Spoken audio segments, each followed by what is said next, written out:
Mother's day है और ये पूरे दुनिया में मदर्स डे मनाया जाता है। सबसे पहले ग्रीस देश में ये दिवस मनाया गया और माँ को सम्मान देने के लिए इस दिवस को एक पूजा के रूप में मनाया जाता है। माँ के नाम पर लोग खूब बधाइयाँ देते हैं, मिठाइयाँ भी बांटी जाती हैं, कई घरों में केक भी काटा जाता है और ये सब देख करके बहुत अच्छा लगता है। खुशी होती है कि कम से कम हम माँओं का भी एक दिन है। लेकिन बाद में क्या होता है, हम ही माँओं को चुटकुले और कहानियों के द्वारा कितनी धज्जियां उड़ाई जाती हैं, कितना भद्दा मजाक किया जाता है। कई बार चुटकुलों में गालियां दी जाती हैं और ये सब चीजें मैं सोशल मीडिया पर बहुत पढ़ती हूँ। तो समाज की भी जो एक तरह की धारणा माँओं के बारे में है कि अच्छी माँ वही हो सकती है जो लड़का पैदा करे। जो माएँ बच्चा पैदा नहीं कर सकती हैं या वो अपनी इच्छा से बच्चा पैदा नहीं करना चाहती हैं, उनके साथ में कितना बुरा व्यवहार होता है। गालियाँ मिलती हैं, मानसिक हिंसा ऐसी औरतों के साथ में होती है जिनके बच्चे नहीं पैदा होते हैं, उनको बांझन कहा जाता है। कई औरतों को तो घर से बाहर भी निकाल दिया जाता है। कई परिवार है जो दूसरी शादियां तक किए हैं। तो कितनी माँओं की हमने रिपोर्टिंग की है और रिपोर्टिंग के दौरान पाया है कि कितनी ज़्यादा हिंसा इनके साथ में होती है। मेरी एक सहेली है जो यूपी में ही रहती है, उसके 5 बच्चे हैं और वो नौकरी करती है। उसका पति उसके साथ में बहुत अत्याचार करता है।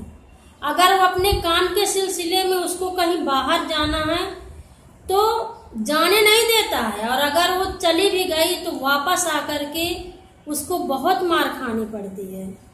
जब मेरी सहेली थाना में FIR दर्ज करने के लिए गई तो पुलिस ने समझौता करा के वापस उसी घर भेजा। यारे आपके तो बच्चे हैं, कम से कम बच्चों का मुंह देखो। और वो भी बच्चों के माया मोह में फंस करके वापस उसी घर में चली जाती है। तो बहुत सारी ऐसी औरतें हैं, माएँ हैं जो इस हिंसा की शिकार होती हैं। तहसील कचहरी में मैं जब रिपोर्टिंग करने के लिए जाती हूँ तो मैं कई ऐसी औरतें ग्रामीण इलाकों से आती हैं, शहरी इलाकों से भी आती हैं, अपने लड़कों के खिलाफ दरखास्त देने के लिए गुहार लगाती हैं कि उन्हीं के बच्चे घर से निकाल रहे हैं, रहने के लिए जगह नहीं दे रहे, बेदखल कर रहे हैं। जो एकल महिलाएं हैं वो अगर अपने बच्चों को स्कूल में एडमिशन कराने के लिए जाते हैं तो पहली बात तो उनको एडमिशन ही नहीं मिलता क्योंकि उनके पास में पिता का नाम नहीं है। और अगर बहुत मुश्किल और संघर्ष के बाद स्कूल में दाखिला हो भी जाता है तो पिता का नाम पूछ करके बच्चे का पढ़ना मुश्किल कर दिया जाता है। मैं सोचती हूँ कि हम माँओं को बच्चा पैदा करना क्यों जरूरी है, क्यों हम बच्चे पैदा करते हैं, क्यों हमारे ऊपर बच्चा पैदा करने का इतना बड़ा दबाव होता है। और यही बच्चे जब समाज बन जाते हैं तब हमारी कोई कदर नहीं करते हैं। मैं अगर इसको नारीवादी नजरिए से देखूं तो मुझे इसमें कई गैप नजर आते हैं कि मदर्स डे के दिन शायद बधाइयाँ इसलिए भी मिलती हैं क्योंकि आप लोग कहते हो कि माँ जैसे देखभाल करने वाली दुनिया में कोई नहीं है। माँ जैसे खाना, माँ के जैसे पालन पोषण, माँ की छत्र छाया, माँ की ममता, न जाने क्या क्या मदर्स डे के दिन बोला जाता है। तो मैं चाहती हूँ कि अगर इस धारणा को तोड़ करके, दरकिनार कर करके अगर बधाइयाँ दें तो शायद सच्चे दिल की बधाई के पात्र हो सकती हैं। तो एक तरफ मदर्स डे की तैयारियां चल रही हैं और दूसरी तरफ आंधी तूफान की वजह से लोग दहशत में हैं।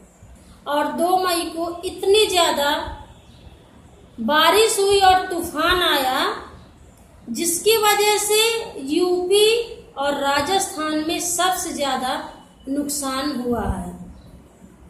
तो मौसम के बदलते मिजाज को देखते हुए लोगों ने खूब इसका फायदा उठाया है। जब से खबरें आना शुरू हो गई हैं, मौसम विभाग ने कुछ चेतावनियां दी है सबको, तब से फेक न्यूज इतना हो गई है कि शायद जो हकीकत है वो कहीं दरकिनार रखी हुई है और फेक न्यूज ने इतना दहशत में डाल दिया है कि लोग बहुत ज़्यादा डरे हुए हैं, सहमे हुए हैं।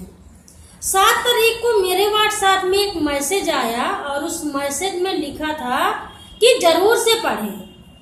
मैंने उसको पढ़ा और उसमें लिखा था कि अभी अभी राजस्थान से भयंकर तूफान चल चुका है और वो धीरे धीरे दिल्ली की ओर बढ़ रहा है और यूपी और बिहार को पूरी तरह से घेरने वाला है। और इस मैसेज में 3 ऐसे वीडियो डाले गए थे जिसमें भयानक धूल ही धूल दिख रही थी। आसपास का कोई इलाका नहीं दिख रहा था, कोई पेड़ हिल नहीं रहा था, बस गाड़ियां दिख रही थी।